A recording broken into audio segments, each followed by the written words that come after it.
حضرت سالم بن عبداللہ رحمت اللہ علیہ کا ایک واقعہ ہے کہ آپ مکہ مکرمہ میں بیت اللہ کا طواف کر رہے تھے. وقت کا حاکم بھی طواف کرنے آیا. اس نے جب دیکھا کہ ایک اتنے بڑے عالم بزرگ وہ بھی طواف کر رہے ہیں, اس نے سلام کیا اور سلام کر کے اس نے کہا کہ حضرت کوئی ضرورت ہو تو بتائیے میں پوری کر دوں. آپ نے فرمایا کوئی نہیں. کہنے لگا کچھ تو مانگیے. آپ نے اس بیت اللہ کی طرف اشارہ کر کے کہا او خدا کے بندے, اس گھر کے پاس آ کر بھی میں نے تجھ سے مانگنا ہے. تو اسے شرم آ گئی, چپ ہو گیا. لیکن حاکم جو تھا, سریا ہوتا ہے گردن میں, بات اس کو بری لگی. طواف کر کے جب آپ باہر نکلے, ہیلے بہانے سے وہ بھی اسی دروازے سے باہر نکلا این اسی وقت پر, اور پھر اس نے راستہ روکا.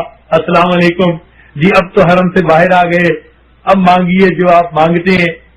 آپ نے اس سے فرمایا کہ بتاؤ میں تم سے دین مانگوں یا دنیا مانگوں؟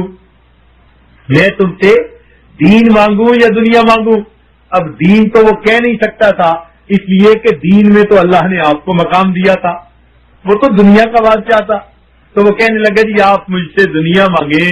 تو سالم بن عبداللہ رحمت اللہ علیہ نے جواب دیا کہ میاں جس پروردگار نے دنیا کو پیدا کیا میں نے اس سے کبھی دنیا نہیں مانگی, میں بھلا تم سے دنیا کیا مانگوں گا؟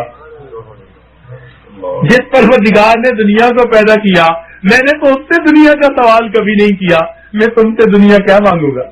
سبحان اللہ. یہ کتنے غنی لوگ ہوتے ہیں, یہ دل کے غنی ہوا کرتے ہیں.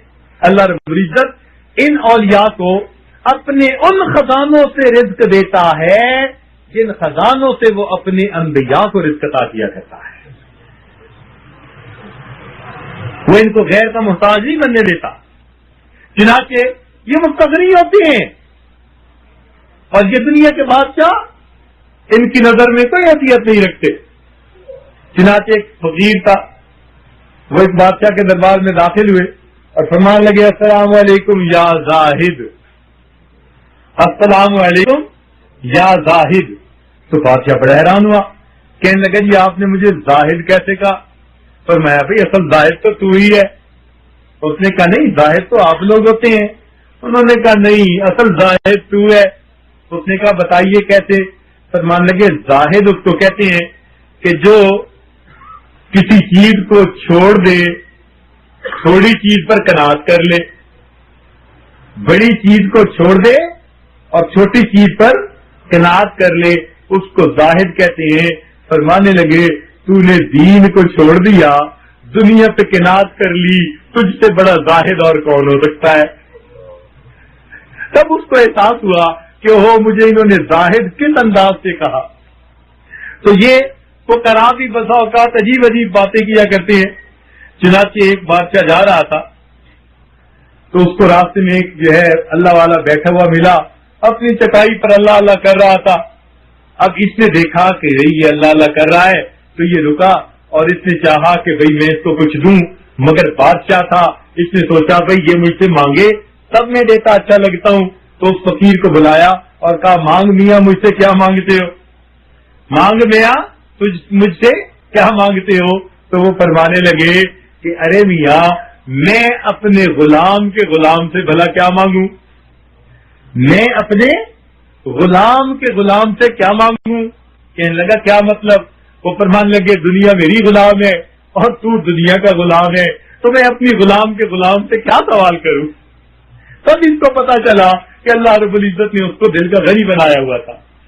ایک اور بادشاہ جا رہا تھا, اس نے دیکھا کہ ایک فقیر راستے کے اندر لیٹا ہوا ہے, پاؤں پسارے ہوئے ہیں, پرواہ نہیں ہوتی کسی بات کی. اب بادشاہ کی سواری گزرنی تھی, ہٹو بچو پولیس شور مچا رہی تھی, لیکن یہ مزے سے ٹانگیں پھیلا کے سویا ہوا ہے. بادشاہ گزرا تو اس نے اس کی طرف دیکھا, اس نے اس کی طرف دیکھا, تو بادشاہ نے اس کی طرف جو ہے اشارتاً ایک سوال کیا. کہنے لگا میاں پاؤں کب سے پھیلانے شروع کیے؟ اس نے وہیں سے جواب دیا کہ جی جب سے میں نے ہاتھ سمیٹے ہیں تب سے میں نے پاؤں پھیلا دیے ہیں. جب سے میں نے ہاتھ سمیٹ لیے تب سے میں نے پاؤں پھیلا دیے. اب مجھے نہیں پرواہ کسی بادشاہ کی, میں نے مخلوق سے اپنے ہاتھوں کو سمیٹ لیا, اب میں پاؤں پھیلا کے لیٹا ہوا ہوں, تو انہیں کیا پرواہ ہوتی ہے؟ چنانچہ ایران کے ایک علاقے میں ایران کو بادشاہ نے فتح کیا تو ایک فقیر لیٹا ہوا تھا، شہر کے اندر داخل ہوا تو اس نے دیکھا کہ میں نے شہر فتح کیا اور یہ آرام سے لیٹا ہوا ہے، تو اس نے اسے پاؤں سے ٹھوکر لگائی اور کہا تجھے پتہ نہیں کہ میں نے ملک فتح کیا ہے؟ اس نے آنکھ کھولی اور کہنے لگا اچھا آپ نے ملک فتح کیا ہے؟ کہنے لگا ہاں۔ کہنے لگا ہم سنا کرتے تھے کہ ملک فتح کرنا تو بادشاہوں کا کام ہوتا ہے اور لات مارنا گدھوں کا کام ہوتا ہے، میں حیران ہوں کہ آج کل کے گدھے ملکوں کو فتح کرتے پھرتے ہیں۔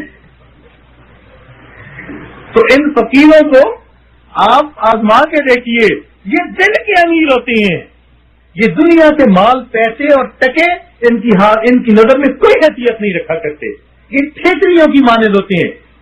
ہمارے دل میں چونکہ دنیا بھری ہوتی ہے نا، تو اس لیے جہاں زیادہ مال والے ہو نا ہم کہتے ہیں جی بڑے لوگ ادھر رہتے ہیں، جی ادھر تو بڑے لوگ رہتے ہیں، اور بڑے نہیں رہا کرتے، بڑے بوجھ والے رہا کرتے ہیں۔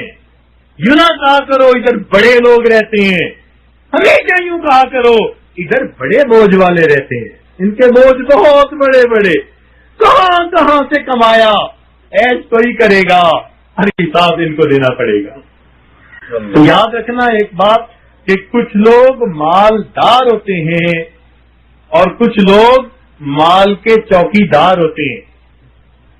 کچھ لوگ مالدار ہوتے ہیں، مالدار تو وہ ہے جسے اللہ نے دیا اور وہ اسے اللہ کے راستے میں خوب خرچ کر رہا ہے، کبھی مسجد بنوائی، مدرسہ بنایا، غریبوں پہ خرچ کیا، ضرورت مندوں پر، بیواؤں پر، یتیموں پر، فلاحی کاموں پہ خرچ کیا، آخرت کا ذخیرہ بنایا۔